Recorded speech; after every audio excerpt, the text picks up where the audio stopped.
The audio book Gujarati સાહિત્ય series. આજે એક નવા વિડીયો સાથે વાત કરીશું ભોજા ભગતની.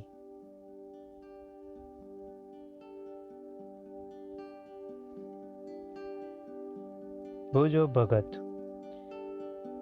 ભોજો ભગત ગુજરાતી સાહિત્યના શરૂઆતના કવિઓમાંથી એક છે. ભક્તિયુગ 1414 થી 1850નો સમયગાળો છે. ભોજો ભગત ભોજલ અથવા ભોજલ રામ તરીકે પણ ઓળખાય છે.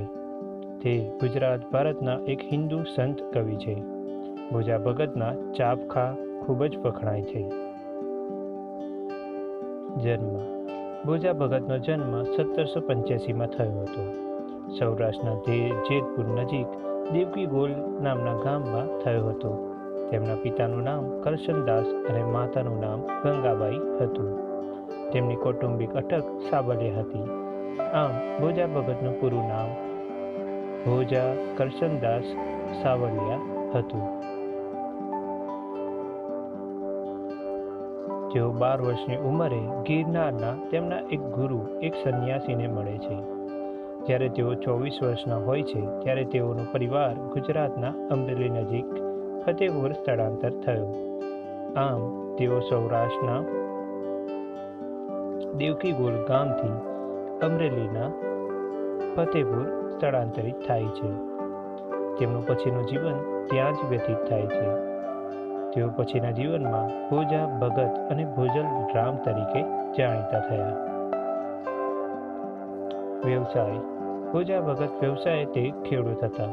તેઓ અભણ હતા. તેમ છતાં ગિરનારના તેમના ગુરુના આશીર્વાદથી તેમણે અસામાજિક અસમાનતાઓની નિંદા કરતા કવિતાઓ અને ગીતો લખ્યા.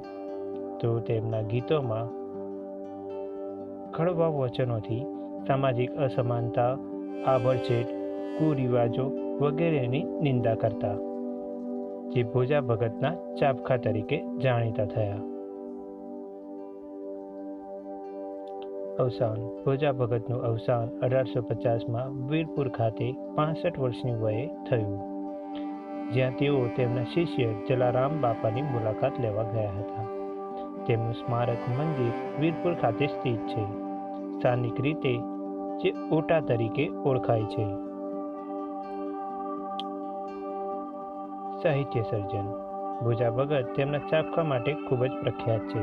તેમની રફ ભાષા આ ચાબખામાં જોવા મળે છે, જે સામાજિક સમાનતા વિશે જણાવે છે અને સામાજિક અસમાનતાની નિંદા કરે છે. તેમની કોમળ અને કરુણ ભાષા તેમના છંદોમાં દેખાય છે. ભક્તિમાલા. ભક્તિમાલામાં કૃષ્ણથી ગોપીઓને જુદા પડવાનું વર્ણન છે. ચેલૈયાખ્યાન અને તેમનું ભજન કાચબો અને કાચબી કાચબા દંપતીની વાર્તા એ ખૂબ જ વિખ્યાત છે.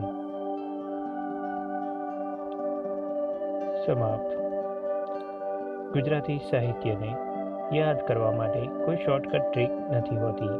એક જ ટ્રીક છે કે તેનું વારંવાર અભ્યાસ કે રિવિઝન, કે જેથી આપણને એ સહેલાઈથી યાદ રહી જાય. આ જ વિડીયોની તમામ ઓડિયો ફાઇલ ડિસ્ક્રિપ્શનમાં આપેલ છે, જ્યાંથી ડાઉનલોડ કરી વારંવાર સાંભળી તેને યાદ કરી શકાય છે. અસ્તુ.